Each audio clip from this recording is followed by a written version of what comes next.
یه لحظه صبر کن، این ترک‌های خوشگل رو ببین. این کوکی کدو حلواییه، بافتش نرمه، عطرش گرمه و ترک‌هاش دلفریب. یه دونه از این کوکی ها در کنار چای داغ و گس حال آدمو عوض میکنه. کره و شکرها رو با دور تند 3 تا 4 دقیقه هم بزنید تا به این بافت برسه.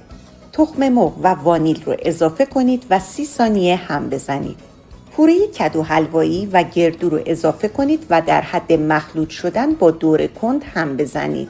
آرد، بیکینگ پودر، زنجبیل، دارچین، هل و جوز هندی رو اضافه کنید و مخلوط کنید. خمیر کاملا چسبنده است. خمیر رو 2 ساعت در فریزر استراحت بدید.